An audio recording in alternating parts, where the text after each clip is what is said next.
কবর প্রতিদিন ডাক দিয়ে বলে আনা বাইতুদ দুধ।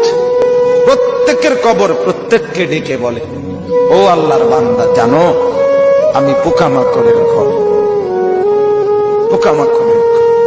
তুমি তো সেই বান্দা যে একটা মশা কানের পাশ দিয়ে উড়ে গেলে তোমার ঘুম বন্ধ হয়ে যায়, চোখ মিলে যায়। একটা মশার গুনগুন আওয়াজ সহ্য করতে পারো না। একবার কয়েল, একবার অ্যারোসল, একবার মশারি, এরপরও তুমি চাও যে একটা মশাও যেন আমার কানের কাছে গুনগুন না করে।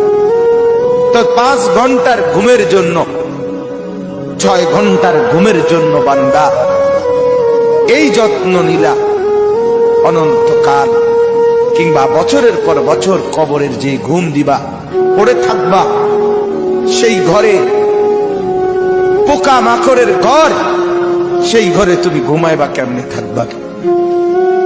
আমার বাপ, আমি থাকবো কিভাবে? আমি থাকবো